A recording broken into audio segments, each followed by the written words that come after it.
कि गरीब मुल्क पाकिस्तान के शहरियों की सिर्फ दुबई में 12 अरब डॉलर्स की जायदादों का इंकशाफ हुआ। पैने मालिक्स के बाद एक और बड़ी मालियाती लीक्स दुबई अनलॉक्ड सामने आ गई हैं। प्रॉपर्टी लीक्स दुबई में गैर मुल्कियों की मजमूई तौर पर 389 अरब डॉलर्स की जायदादें होने का इंकशाफ हुआ है। Organized Crime and Corruption Reporting Project ने दुबई अनलॉक्ड की तफसीलात जारी कर दी। रिपोर्ट के मुताबिक दुबई में मुख्तलिफ ममालिक के अलावा पाकिस्तानी सियासतदानों, मिलिट्री अफसरान और कारोबारी शख्सियात की जायदादों का इंकशाफ हुआ है। डेटा लीक्स में मुतअद्दिद पाकिस्तानियों को दुबई के महंगे तरीन इलाकों में बतौर प्रॉपर्टी मालिकान जाहिर किया गया है।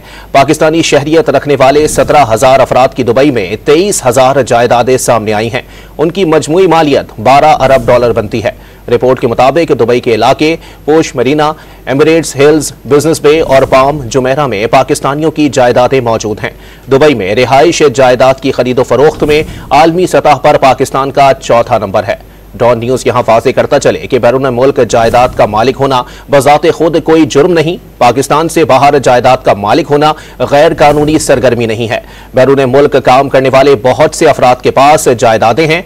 बैरून मुल्क लोगों ने जायदादें आमदन पर टैक्स अदा करके खरीदी हैं।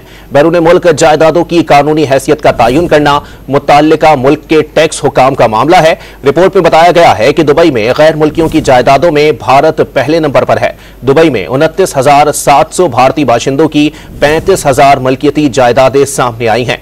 2022 के आदादोशुमार के मुताबिक दुबई में भारतीयों की जायदादों की मालियत 17 अरब डॉलर है।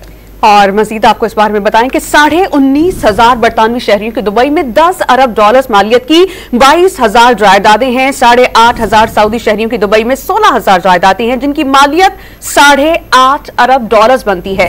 दुबई में सिर्फ 2 साल के दौरान जायदाद की कीमतों में 25% तक इजाफा हुआ। दुबई अनलॉक्ड आलमी तहकीकात का हिस्सा है। Organized Crime and Corruption Reporting Project और नॉर्वेजियन आउटलेट E24 की सरबराही में 6 माह की आलमी तहकीक के दौरान 58 ममालिक के 74 मीडिया आउटलेट्स के सहाफियों ने इसमें हिस्सा लिया और डॉन भी उनमें शामिल है। इस अहम मामले पर बात करने के लिए हमें ज्वाइन किया है इस्लामाबाद के ब्यूरो चीफ इफ्तिखार शराजी साहब से। उनसे बात करेंगे। इफ्तिखार शराजी साहब, ये कितना अहम मामला है और अगर आप इसका कंपैरिजन करें पैनामा लीक्स पे तो क्या फर्क देखते हैं आप?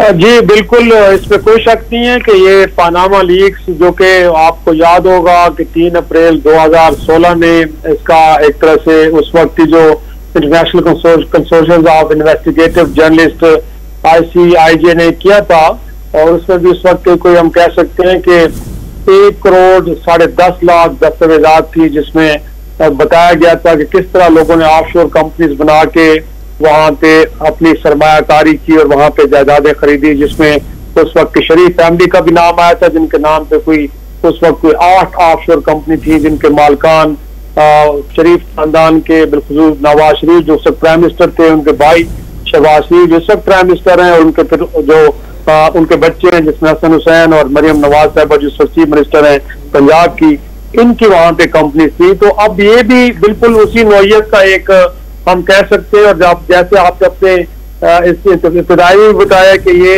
जो consortium of Organized Crime and Corruption Reporting Project, जिसमें कोई 58 ममालिक के 74 मीडिया आउटलेट शामिल हैं और जिसमें डॉन भी शामिल है, इन सारी तहकीकाती जो रिपोर्टिंग की गई है उससे जितनी भी मुस्तरद दस्तावेजात हैं वो हासिल की गई हैं, जिनसे ये पता चला है कि गल्फ बिलखुसूस दुबई के अंदर जो सरमायाकारी करने वाले हैं बिलखुसूस रियल स्टेट के अंदर, उसमें पाकिस्तान का नंबर जो है वो चौथे नंबर पे आ रहा है, और कोई 12 अरब डॉलर की सरमायाकारी वहां पे रियल स्टेट के अंदर की गई है। फिर जाहिर सी बात है कि जब इन दस्तावेजात को एग्जामिन किया गया है तो इसमें जानने की ये कोशिश भी की गई है कि कौन सी वो लोग हैं कि जिन्होंने यहाँ पे इन्वेस्टमेंट की है। तो उसमें भी पता चला है कि ज्यादातर तो सियासतदान है, मिलिट्री फौज के अफसरान हैं, कारोबारी शख्सियात हैं जिन लोगों ने यहाँ पे इन्वेस्टमेंट की, और फिर महंगे तरीन इलाके हैं जिनका जिक्र आपने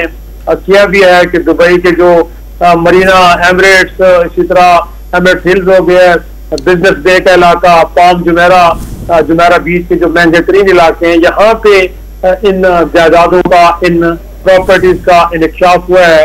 और जैसे हम अपने नाज़रीन को बता रहे हैं कि अगर कोई अपने टैक्स अदा कर रहा है और उसकी जितनी भी उनके पास सरमाया है वो सारा लीगल है, तो वो लीगल चैनल के थ्रू अगर कहीं जाके सरमायाकारी करते तो दुनिया भर में इसकी कोई पाबंदी नहीं है। वो तो दुबई से लेके दुनिया में कहीं भी जायदादें खरीदी जा सकती हैं, लेकिन जहां अगर कोई लिंक मिसिंग हो तो जाहिर सी बात है वहां पे जरूर एक सवाल उठता है कि पैसा कैसे गया और ये पैसा किस तरह कमाया गया।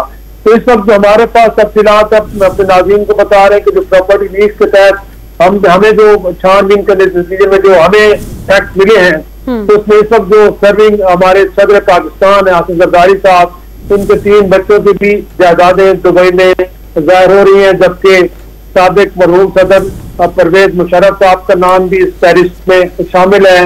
इसी तरह प्रॉपर्टी लीक्स में जो साबिक वज़ीर आज़म शौकत अजीज साहब पाकिस्तान में तवील अर्से तक वज़ीर आज़म रहे हैं, उनका नाम भी शामिल है। रिटायर्ड सरकारी अफसरान है, इसके अलावा पुलिस चीफ भी हैं, सफारतकार भी हैं, कुछ साइंसदान भी है जिनका नाम है, जबकि साबिक वज़ीर आज़म नवाज शरीफ साहब के जो साहबजादे हैं हुसैन नवाज, उनकी भी जायदाद दुबई में जाहिर हो रही है, उन्होंने भी वहां पे खरीदी है। और जैसे कि हम अपने नाज़रीन को बता रहे हैं, इससे स्टैब्लिश नहीं होता कि ये इलीगल मीन्स के थ्रू